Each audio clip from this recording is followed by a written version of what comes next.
마태복음 13장에 나오는 내용은 씨 뿌리는 농사 짓는 모습입니다. 좀 웬만한 나이 드신 분들은 이 내용 모를 리가 없습니다.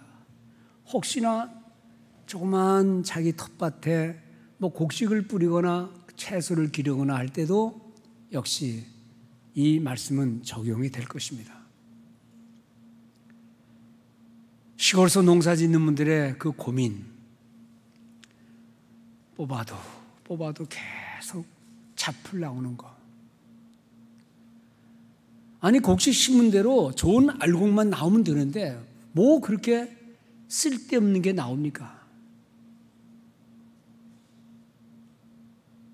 자녀들이 학교 가서 공부하고 선생님이 가르친 것만 머릿속에 넣고 오면 되는데, 이놈들이 학교 갔다 와서 별 관계를 다 하고 집중하지 못하고 이런저런 생각할 때 부모는 뭐라 그러죠? 야, 공부에 집중해라. 오늘 마태복음 13장에 나오는 이 씨 뿌리는 비유는 사실 농사 짓는 이야기를 빗대어서 뭔가 교훈을 주시는 하나님의 말씀입니다. 주님은 농사를 지었다는 기록도 없는데 어떻게 이렇게 잘하실까?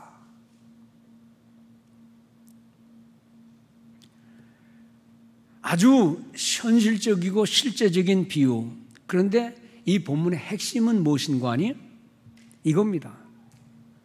아무나, 즉 누구든지 천국 말씀을 듣고 깨닫지 못할 때는 이런 것과 똑같다. 즉 하나님의 말씀을 듣고 깨닫지 못할 때에 일어나는 일들, 그리고 마지막에는 듣고 깨달을 때에 오는 좋은 결론. 사실은 좀 비극입니다. 왜 비극인고 하니, 씨를 뿌리긴 뿌렸는데 어떤 씨는 반질반질한 사람들이 막 늘 다니던 길가에 떨어지니 이 씨가 금방 지나가는 새 눈에 비춰서 먹어버리는 거예요. 결실 없다. 종종 성경은 새라는 것을 악한 사탄으로 비유하기도 하죠. 근데 주님이 계속 그 말씀을 하세요. 길바닥과 같은 마음. 씨를 심을 때는요, 땅을 부드럽게 해서 씨를 심잖아요. 뿌리 잘 내리도록. 그런데 늘 길바닥 같은 마음. 거기에 무슨 뿌리가 내리겠어요? 그러니까 빼앗기는 거예요.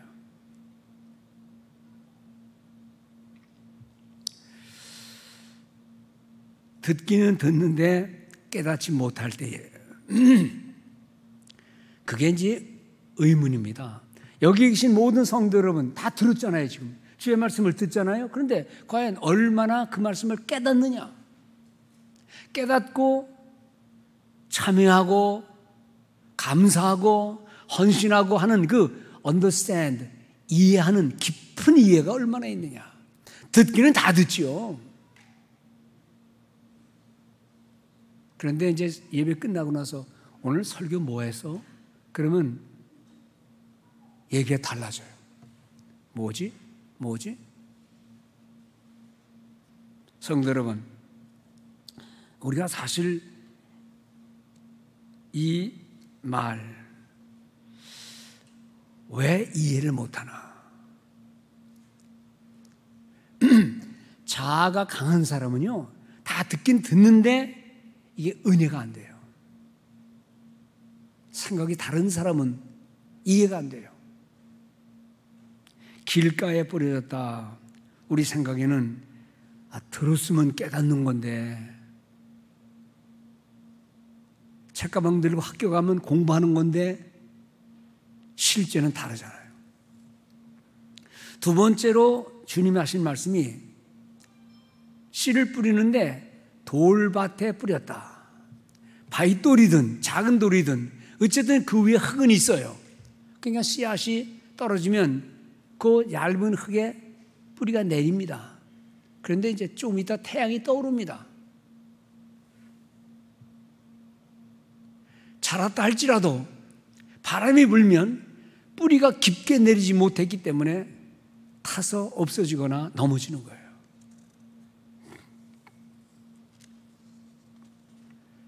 우리가 신앙생활하다 보면 말씀에 뿌리를 깊이 내린, 그래서 말씀을 듣고 실천하는 그 모습이 있어야 되는데, 뿌리가 없으니까 오늘 성경은 뭐라고 말하는 거니?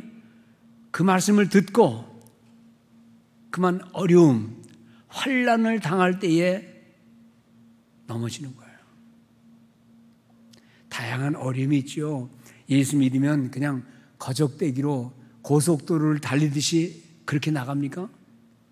믿고 나서 복음을 전도할 때 오는, 말씀대로 살 때 오는, 안 믿는 가정에서 오는 시련, 안 믿는 사람들이 주변에 있을 때 거기서는 당황하는 모습들, 그래서 뿌리 없으니 타서 넘어지고 쓰러져서 결실하지 못한다, 그 말씀입니다. 이 세 번째가 참 재미있는 말씀이에요.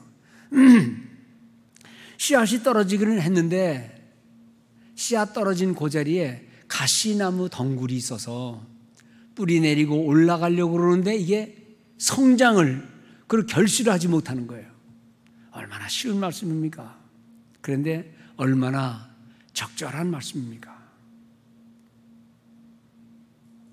염려, 근심, 또 재물의 유혹, 그랬어요. 재물의 유혹. 돈 많은 사람만 재물의 유혹이 아니라 돈 별로 없는 분들도 재물의 유혹. 없어서만 그런 게 아니라 너무 있어서도 그러는 모습들. 유혹이 이 세상의 세상을 바라볼 때 오는 유혹도 내가 가진 재물이 많건 적건 간에 그것 때문에 유혹이 오는 모습들. 걱정, 근심, 재물로 인한 마음의 나뉘어짐. 여기 앉아 계신 우리 성도님들, 여기서 예외되는 사람이 어디 있을까요? 선생님을 아이들이 똑같이 쳐다봅니다. 쳐다보는데 배워서 감사한 마음으로 쳐다보는 아이만 있는 게 아니라 왜 안 끝나나? 이거 끝나면 내가 뭘 해야 되겠다. 생각이 다 다른 거예요.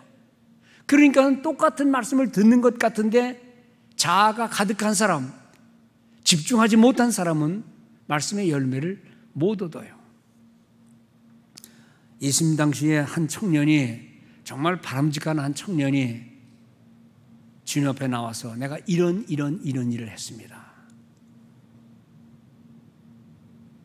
내가 주의 뒤를 따르겠습니다. 그랬더니 주님, 아니 아직은 아니다. 먼저 네 모든 재산을 정리한 다음 그리고 내게 오너라. 가난한 자들에게 좀 주고 오너라. 그 다음 말씀이 흥미로워요. 그 청년이, 그 사람은 재물이 많은 고로 그 말씀으로 인하여 슬픈 기색을 띠고 근심하며 돌아가니라. 우리 생각에는 안 그럴 것 같지요. 네, 재물이 많은 고로 근심이 가득한 채 주님을 따라가지 못했다. 여러분들, 여기 나오는 이러한 길바닥 같은 마음, 뿌리 내리지 못하게 만드는 돌밭 같은 마음, 성장하지 못하도록 이 걱정, 저 근심, 이 돈, 이 재물 때문에 하나님의 뒤를 믿음 따라 살지 못하는 그 모든 모습들, 그게 누구의 모습입니까? 요거는 어느 권사님 모습이다. 요건 장로님 모습이다. 저거는 어느 집사님 모습이다. 아니에요. 이것이 다 우리 마음의 모습이에요. 여기서 예외되는 사람은 아마 거의 없을 거예요. 그만큼 우리는 약한 존재들이에요. 네 종류의 사람을 주님께서 말씀하셨는데 세 종류가 이미 걸린 거예요, 거기에. 이런 모습 속에서 신앙이 성장 못한다. 그런데 참 다행인 것은 여기서 딱 끝난 게 아니라 주님이 마지막 한 가지를 더 말씀하셨어요. 네 번째는 뭡니까? 좋은 땅에 뿌린 씨앗. 하나님께서 인도하시는 우리의 마음, 좋은 땅에 뿌려진 씨앗. 주님은 이 말씀을 하실 때 씨앗은 무엇이냐? 하나님의 말씀이라고 했어요. 씨앗은 뭐라고요? 하나님의 말씀. 좋은 땅, 그것이 옥토든 거친 땅이든 돌짝밭이든 가시덩굴이 있는 밭이든 그건 뭐예요? 우리 인간의 마음. 그러니까 씨앗만 좋은 것 가지고는 안 된다는 거예요. 우리의 마음이 어떠한 상태에 있느냐 하는 것이 또 관건이에요. 근데 우리는 인생을 살면서 이 험한 세상에서 우리의 부족함 때문에 우리의 마음이 항상 옥토와 같이 되지 못하는 약함이 있어요. 멀쩡한 사람이 비만 와도 찡그려요. 바람은 불어도 흔들려요. 어떤 시련과 유혹이 올 때에 그걸 견딜 수 있는 힘을, 인내심을, 지구력을 갖지 못하고 어제 감사가 오늘은 원망 불평으로 오늘의 헌신이 내일은 헌신을 헌신자같이 버리는 그런 모습 속에서 우리는 이리저리 눈에 보이는 대로 내 감정대로 살다 보면 삶에 많은 어려움과 고난을 당하게 된다는 겁니다. 그런데 좋은 땅에 뿌려졌다는 것은 무엇이냐? 그대로 말씀을 듣고 깨닫는 자니, man who hears the word of God, 하나님 말씀을 듣고 그것을 understand, 깊이 깨닫고 그 말씀이 깨달아지면 마음속에 정착이 되고 그 정착된 것은 밖으로 나오게 되겠죠. 성도 여러분, 4분의 3은 그런 종류의 4분의 1은 좋은 땅에 오늘 이 자리에 모신 성도 여러분, 또 유튜브를 통해서 예배를 드리는 우리 사랑하는 성도 여러분, 여러분들의 마음의 밭이 그런 밭이 되기를 주의 이름으로 축원을 드립니다. 그래서 그 좋은 밭에 뿌려진 씨앗은 100배, 60배, 30배 결실을 한다. 여기서 끝나면 좋은데 주님께서 한 가지를 더 말씀했어요. 24절에서 30절까지. 이거는요, 앞에 있는 것과는 좀 다른 차원이에요. 좋은 땅에 뿌려졌어요. 우리가 소원하는 대로 좋은 마음속에 좋은 씨앗이 쫙 뿌려졌는데 그 다음에 나오는 말씀이 우리를 흔들어 놔요. 이거는 어떻게 이런 일이 있을 수 있을까? 24절부터 30절까지 나오는 이 내용은 좋은 씨를 좋은 땅에 뿌리긴 했는데, 와, 가라지를 누가 껍데기, 악한 씨, 어떤 성경은 독보리 그랬어요. 독보리. 우리 시골에서 사는 사람들은 깐북이 나오는 거겠죠? 그거 먹으면 독이 나오는 거겠죠? 뭐 요즘엔 그게 또 뭐 특효약이라고 그러긴 하던데. 이 본문은요, 우리가 상황을 좀 심각하게 봐야 돼요. 이것은 물리적인 관점만 보는 게 아니라 심리적인 관점을 보는 게 아니라 영적인 안목을 뜨게 만드는 거예요. 왜요? 여기는 사탄이라는 게 나와요. 악한 자라는 게 나와요. 당연히 좋은 땅에 좋은 씨를 뿌리면 좋은 게 나와야 되죠. 그런데 여기 나오는 내용은 인간의 마음이 이럴 수도 있구나. 인간의 마음에 파고드는 어떤 경계심을 흐트러 놓으면, 정신을 잘 차지 아니하면 안 되는 상황이 전개된다는 사실을 말씀하고 있는데, 우리는 이 현실을 냉정하게 바라볼 필요가 있고 우리 자신들을 한번 그러한 영적인 시각에서 우리 자신들을 바라보는 그런 일들이 있어야 되겠어요. 이 두 번째 비유는요, 24절 이후에 나오는 내용은 그 앞선 비유와는 조금 다른 의미를 가지고 있어요. 여기서 본문에서는 두 번째 비유는 말씀을 받지 않았다는 게 아니에요. 씨앗이 안 뿌려졌다는 것도 아니에요. 좋은 땅에 좋은 씨앗이 뿌려지긴 했는데, 그러나 여기 나오니까 사람들이 잘 때에 사람들이 잘 때에, 이 잘 때를 물리적인 관점에서 잠자지 말라는 거냐 그렇게 해석하는 학자들은 없어요. 이거는 예수님도 피곤하면 주무셨는데 얼마나 피곤한지 낮인데도 배 밑에 들어가서 쿨쿨 잠을 주무셨는데, 잠을 잘 때라는 말은 우리가 밤에 잠자는 물리적인 그런 잠 아닐 거예요. 육신의 잠 아니죠.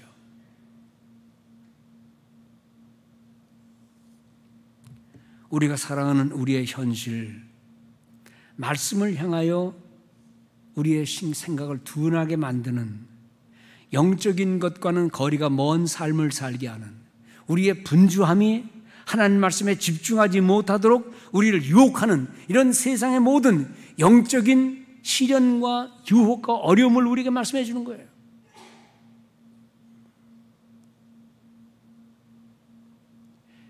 옛날처럼 일일이 다 밥을 떼고 물 덮고 막 그러면은 정말 시간이, 자식을 둔 어머니들은 눈코 뜰 수 없어요.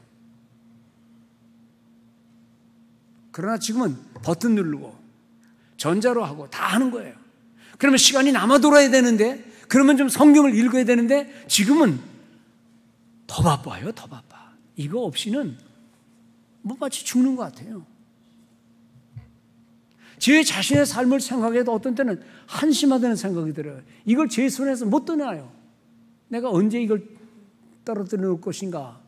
목회 끝나는 날.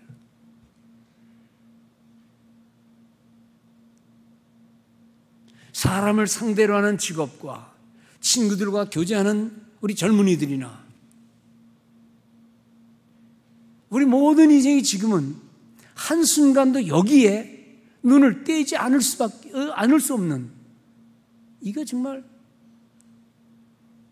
마음 푹 놓고 기도에 몰입하는, 말씀에 몰입하는, 이거 다 치우고 선한 일에 오는 하루를 보내는 이런 현대인의 삶은 거의 불가능한 거예요.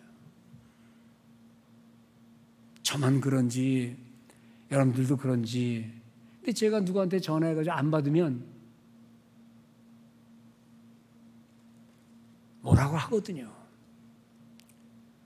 우리 성도님들이 저한테 전화해서 안 받으면 그냥 부목사님들에게 전화하고 교회에 전화하고, 목사님 무슨 일이 일어났나, 멀쩡히 있는데도 불구하고.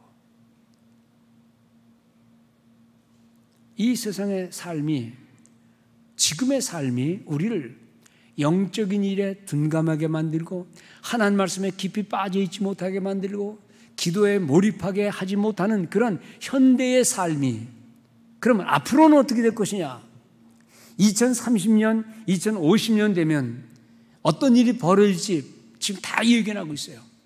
10년, 20년, 30년 동안 과학자들이 예견했던 모든 내용들이 그대로 이루어지고 있어요. 그러면 2050년대 어떤 일이 있을 것인가? 여러분들 유튜브를 좀 보시는 분들은 2050년 지구의 상황을 켜보세요. 팬데믹 없어지기를, 코로나19 없어지기를 우리가 지금 기도하고 또 많이 진정되어 가고 있는 것 같은데, 과학자들의 말은 전혀 아니에요. 그리고 지금은 늦었다 그래요.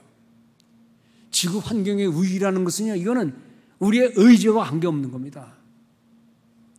지구적인 현상이 일어날 때 다 똑같이, 젊은이들 생각 잘해야 돼요.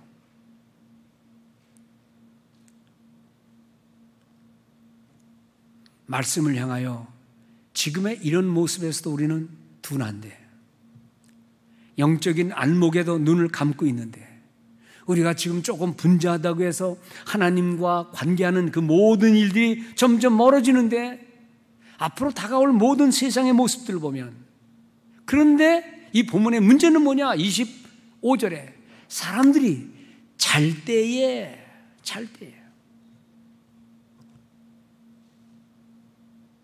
아름다워야 할 우리의 자녀들의 마음속에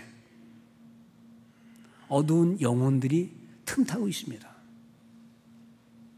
잘 자라는 알곡 같은데 자세히 보면 거기에 알곡들이 되지 못할 가라지 같은 독보리 같은 씨앗들이 같이 자라고 있어요. 소위 성경에는 가라지, 그냥 잡풀, 위드라고 그랬지만 농사꾼들이 바라보는 잡풀 정도 되면이야 뽑으면 되지만 우리 속에서 뽑아내야 할, 이 사회에서 뽑아내야 할, 우리의 죄악된 모습에서 뽑아내야 할 것은 잡풀 정도가 아니지 않습니까? 영혼을 좀 먹고 영적인 데 둔감하게 만들고 하늘을 향해 바라보는 우리의 모든 시선을 가로막는 일들이 얼마나 많습니까? 그래도 여기 계신 대부분의 성도님들 지금까지 세월을 보내면서 험한 세월을 보내면서 그래도 찬송했어요. 어두운 시대에 그래도 나와서 찬송하잖아요. 모이잖아요. 앞으로 그런 일이 있을까요?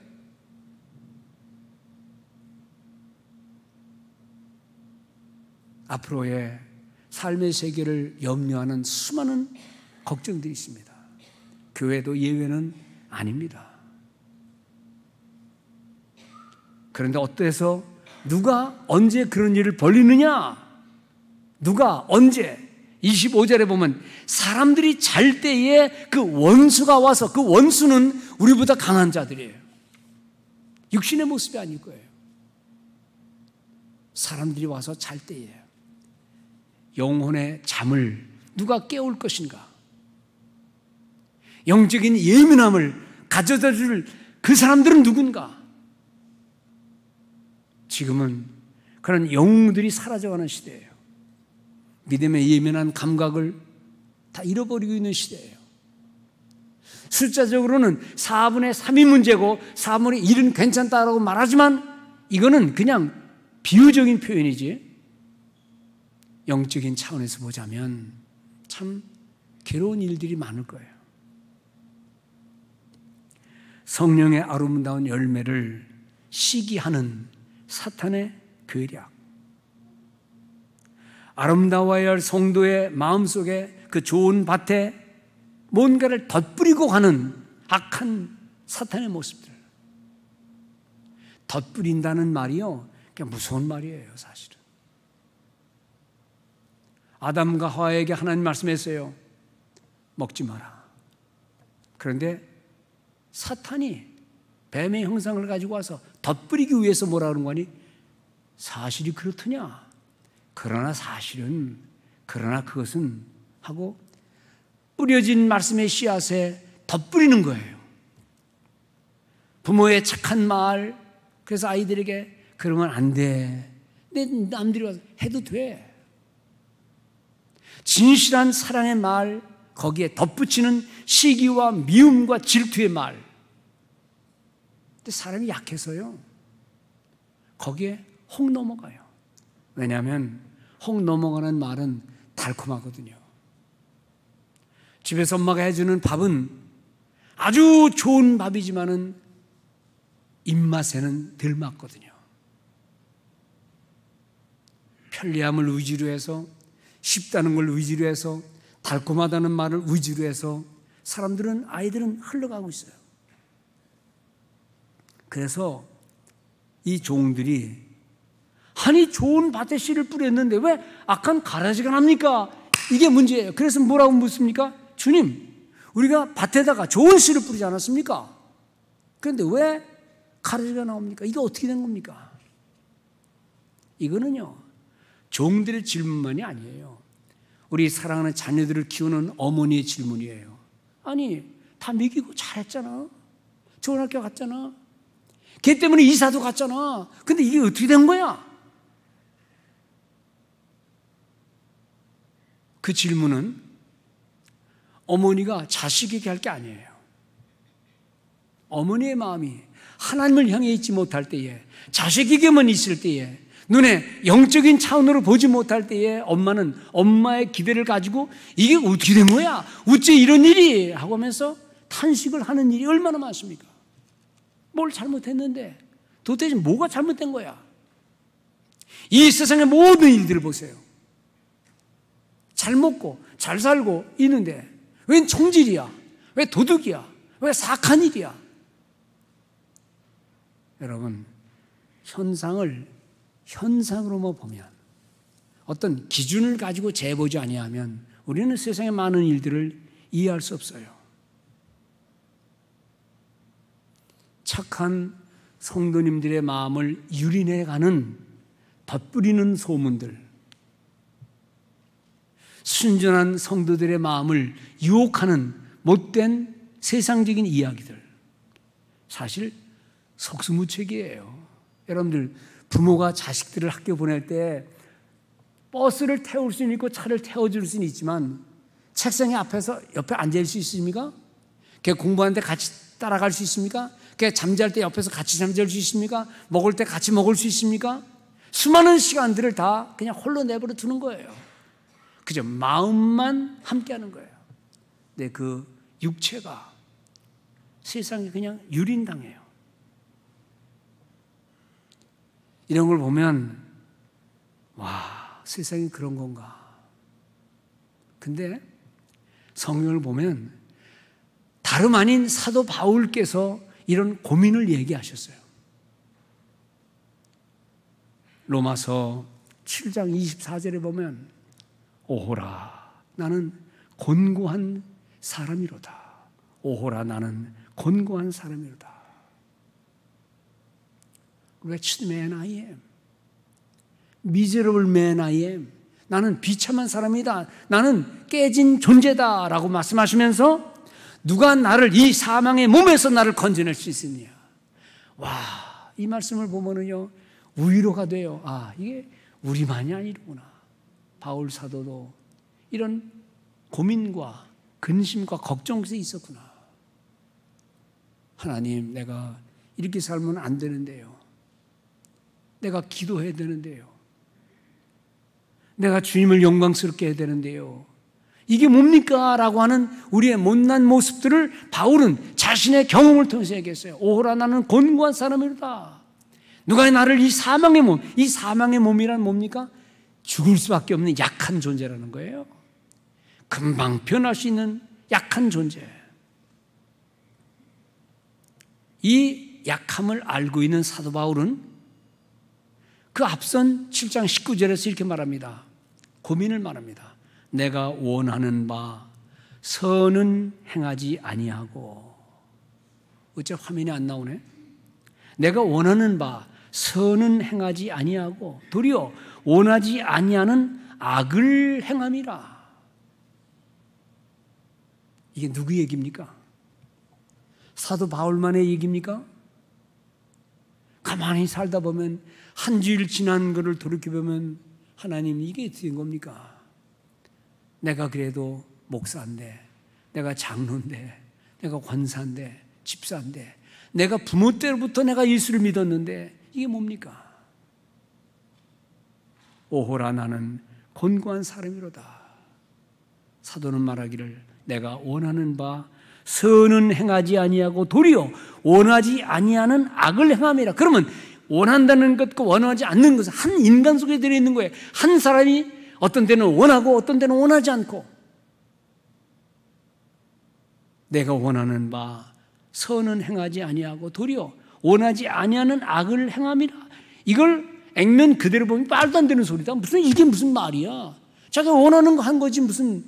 근데요 살다 보면 나도 모르게 내 마음 내가 컨트롤할 수 없어요. 내 입을 내가 컨트롤 못해요. 내가 가진 재물 내 마음대로 쓸 수 없어요. 내 인생 내가 함부로 쓸 수 없어요. 그냥 어떤 데 흘러가는 거예요. 뒤돌아보면 이게 내가 아닌데. 어떤 분들 거울을 보면서 네가 나냐? 얼굴 겉을 보고 말하는 게 아니에요. 네가 나냐?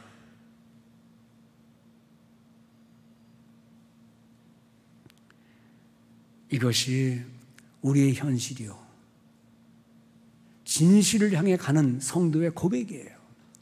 차라리 이런 거 안 하고 그냥 되는 대로 산다면, 짐승처럼 산다면 누가 뭐라 그랬어요. 그런데 하나님의 형상이 우리 속에 있거든요. 깨어졌지만 흔적이 있거든요.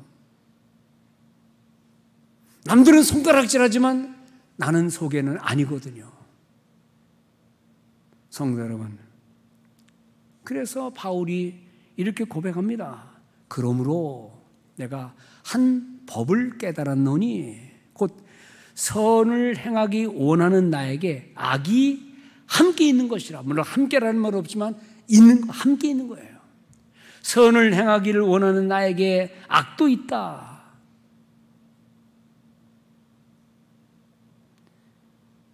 어떻게 들으면 말도 안 되는 얘기인데, 그런데 이것이 바로 우리 인생의 약한 모습이요, 이 모습을 사도 바울의 입을 통하여 우리는 하나님의 음성으로 듣는 거예요. 주님, 내게 이런 착한 모습이 있는데, 근데 그것만이 아닙니다. 하나님, 용서하세요. 내게 이런 악한 모습이 있습니다. 그래서 우리는 하나님을 의지하는 거예요.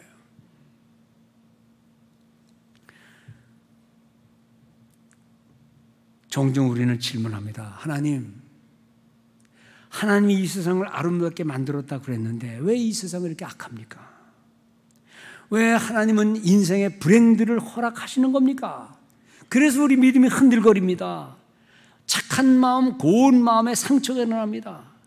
선한 사람 마음속에 어두움도 자리하고 있다는 겁니다. 멀리 갈 거 없어요. 하나님이 세우신 교회 안에 왜 이런 어두운 일들이 일어나는 겁니까? 라고 우리는 탄식해요. 그래서 그냥 얘라 모르겠다. 예수고 교회고 뭐고. 그래도 착한 성도들은 주여 어떻게 된 겁니까? 하고 눈물을 흘리며 기도해요. 세상을 볼 거 없어요. 또 교회만 볼 거 없어요. 바로 우리 자신들이 그 모습이니까요. 자신들이. 내가 세례받고 교회당 다니고 있잖아요. 내가 거듭났다고 했잖아요. 내가 성경 지식도 있잖아요. 그런데 내 마음속에 이런 불신이 싹트고 있는 것은 뭔가요? 라고 우리는 스스로 얘기합니다.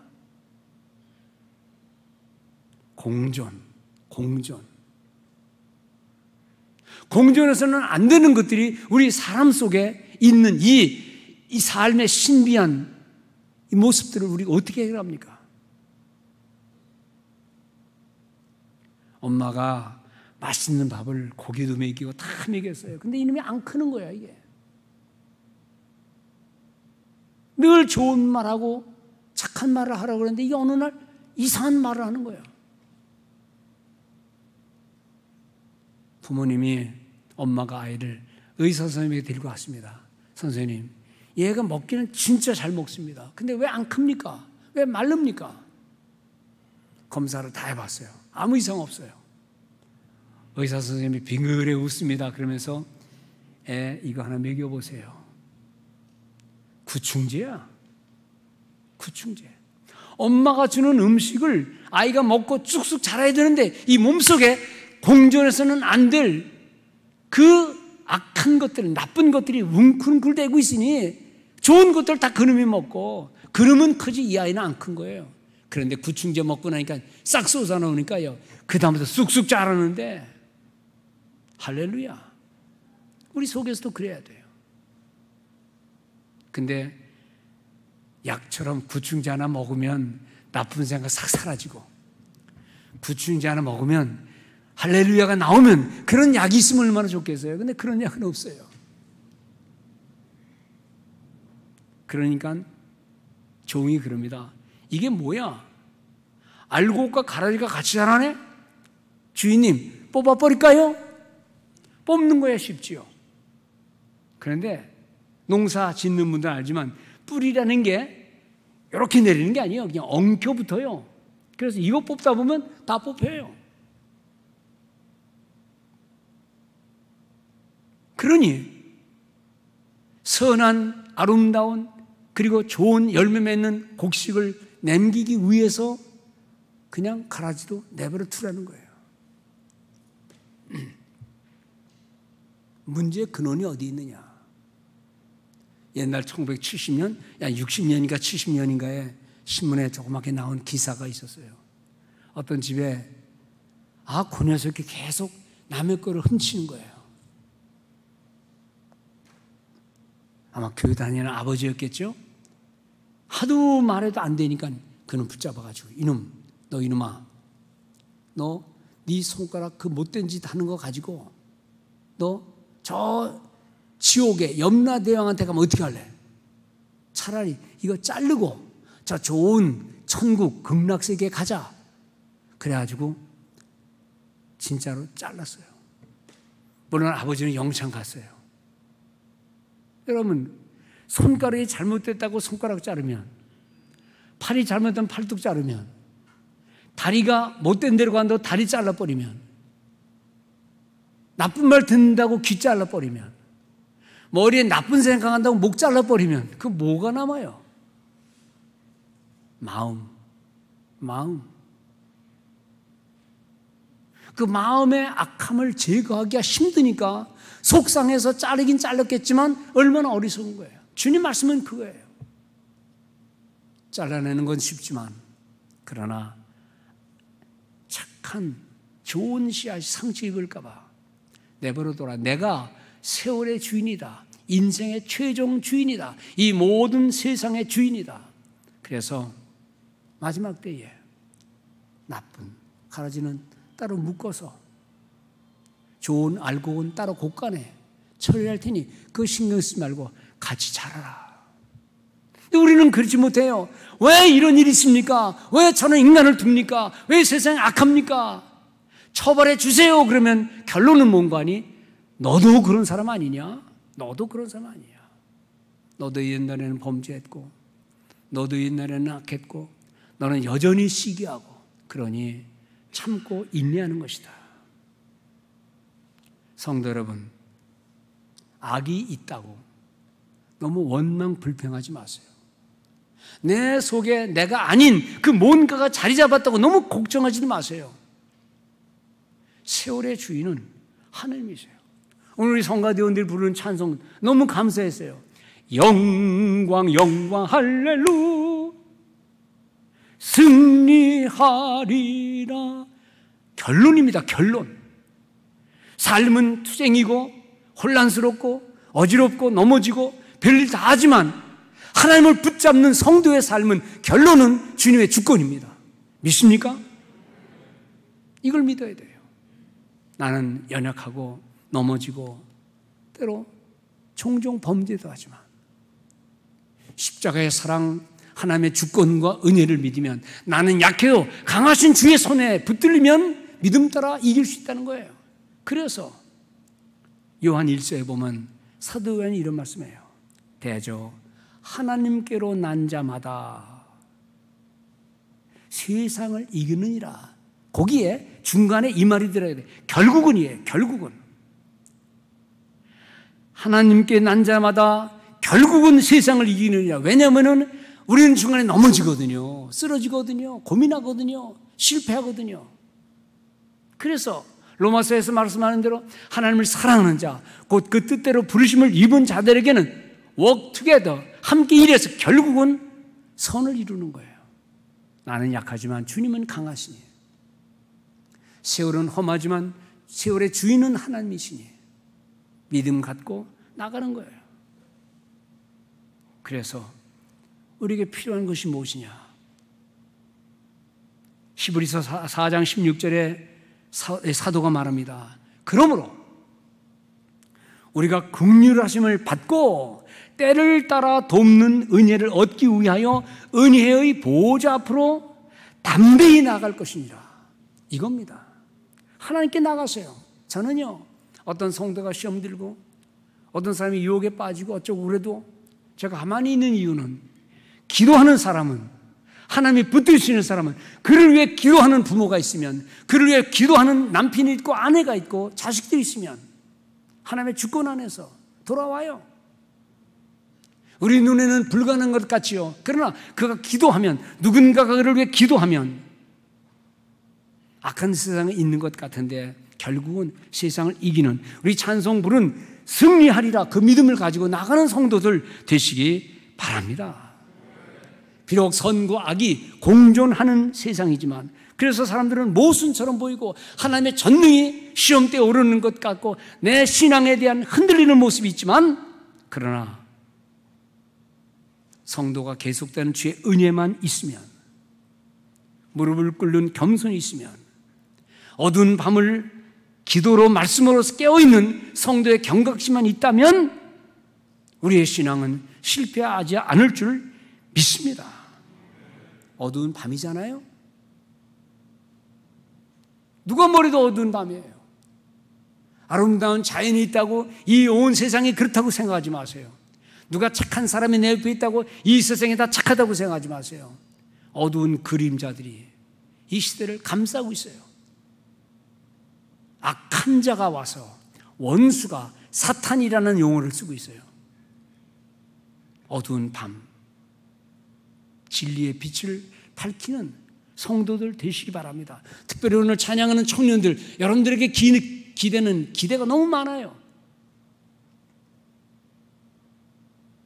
세상을 향하지 말고 믿음의 빛을 밝히면서, 그래서 우리가 기댈 것은 오직 하나님밖에 없어요. 그렇기 때문에 사도 바울이 데살로니가 후서 3장 3절과 5절에 있는 말씀이 얼마나 귀한지 몰라요. 뭐라 그럽니까?